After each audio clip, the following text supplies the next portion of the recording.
This is going to be a video that gives some of your ideas back to you. This is through this thing you did yesterday.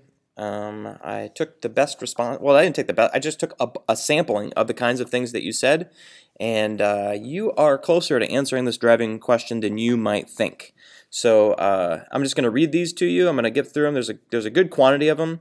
You might want to pause this video at some point if there's something that's really valuable that you want to hang on to. I'll also have a copy of this document available to you in the agenda. Here we go.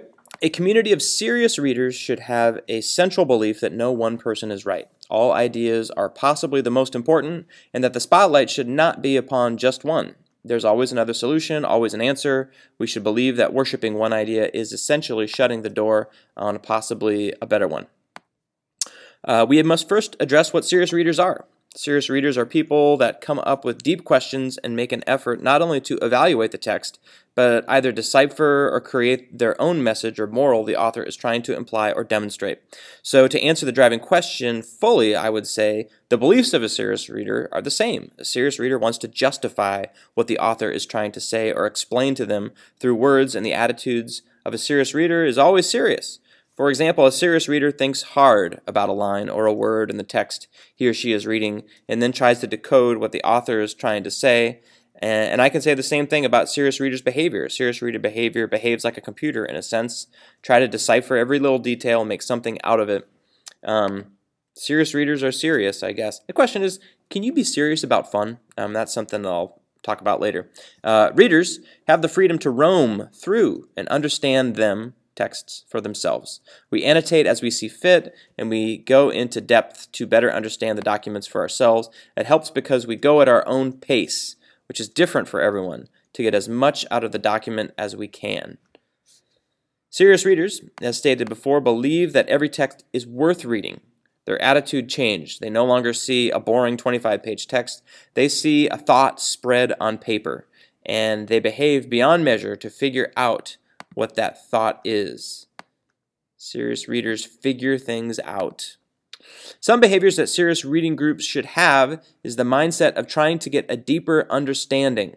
Alright, so serious readers read deeper, a deeper understanding. This could be elaborating on what the author might have meant, a personal connection. Serious readers find personal connections, or even collaborating with another serious reader within their community. Right. I think that a group of serious readers would be willing to read anything. I also think that a serious reader would know when to put a text or book down. I think their attitude would be very open. They have an open attitude. I think that serious readers want to recommend text to other people. Yeah, this is like a natural part. I also think that serious readers would be passionate about what they do. Even though I feel alone a lot of the time, I know that there is always going to be literature I can turn to understand any problem I am facing. This is my favorite project. It's the one that I connect with and learned a lot from. This is something I'll take away from this project. I think that connecting was the whole point of the project.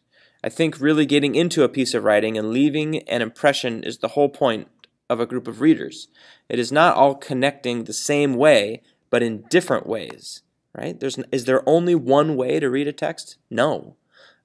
We can even try to connect to one text in many ways. The point is that we do it together, and we understand not only the text, but the human race, because these were written by people, and as people, they share a mutual, very human experience by understanding literature. I love reading. I know not everybody does, but, you know, that's nice. We need to learn to control ourselves. Okay, well, you have to have time and effort to put into reading. In other words, yeah, control yourself means I'm going to open up a page and I'm not going to quit after reading 4 words because I didn't understand what one of them was. You have self-control. It's an interesting concept. If I was to answer right now, I would say that in order to become a serious reader, you need to be able to dig deep into the text till you reach the core and the meaning of it. You have to understand the slang, the context, the vocab, the tone, and more. It's hard to be a serious reader. It takes a lot of mental preparation. Reading has never come easy to me. I usually hate reading, but throughout this year, this project, I've come to like it.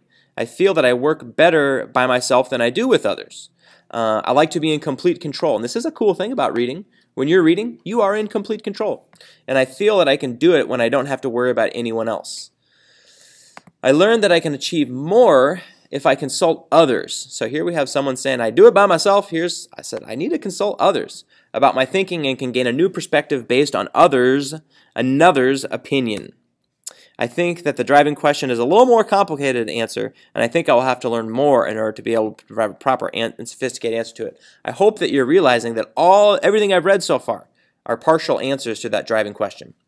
What I need to answer the driving question is to talk with more people and read more of their thoughts and see in action how they're becoming strong and serious readers. Not just read their writings and then go to read other things and write because there's no connection between the serious readers. If I were to answer the driving question now, I would say the attitude of a group of readers would be serious yet open to asking questions when they don't understand something. For behaviors, it would be more maturity than what we had at the beginning of the year. So serious readers are mature about what they read, and they ask questions when they don't understand. All right, having more serious idea about the styles of reading where it could take us in the upcoming years of high school and after. During this project, I am faced with the problem of how does the reading we are doing pertain to the driving question? Well, now that I am about the reading of the essays, annotating the essays, and being able to conversate about certain things in the essay helps me understand the attitudes and behaviors of serious readers. But how does reading the novel outside of class help? Also, what separates a serious reader from a non-serious reader? Right? It's not like you can look up the word serious reader in the dictionary and find a definition. So this is asking your opinion about what you think of something, right? And opinion questions are valuable. So people who are really analytical and frustrated by this driving question, don't worry about it, okay? You get to define what a serious reader is. What does it mean to you? That is what I want to know. This is not a science question. How do you determine a serious reader's beliefs? Do serious readers even have beliefs? Is this like one of those things where there's a set of unwritten rules?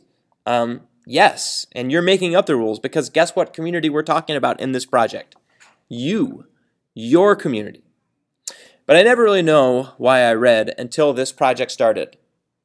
I mean, I hated reading when I was little, but now it feels like when I go into another dimension and become that person, feel what that character feels, and just become one with the character. That's pretty cool. Maybe a little nerdy, but it's pretty cool. I've been thinking about all the books that I have read and how they relate to my life. Reading does not have limits, and people should recognize that. I have been an avid reader all my life up to this point so far, but I have gotten some insights into how my peers look at reading. Honestly, there is less disdain than I thought there would be in a typical 9th grade class. I guess we like to see that. I have also learned about how my peers analyze and annotate different pieces of writing, give me a different perspective.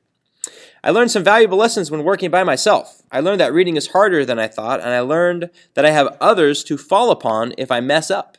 Can you mess up when you're reading, or is it just all part of learning? I don't know. I have not yet thought about how to answer our driving question. I believe that we are a community of okay, and so this is like, yeah, you are a community of serious readers because of the conversations. So part of this project is actually becoming this community. I think that as a serious reader, you need not be skilled in the ways of laziness and procrastination and be able to think and form serious questions about whatever you happen to be reading. You also need to be open to new words and to try to be confident whenever you happen to be reading. As a group of serious readers, you always need to ask the group if you don't know something so that you can work together and try to solve it. Every time you do that, good things happen. I thought about how useful it is to read and how reading allows you to see a totally different perspective of the world evolving around us. There are different perspectives of the world, and I think I have to stop right now. There's so many that are so good. Please take some time to read the rest of these. Yeah, they're really good. All right. Have a good day.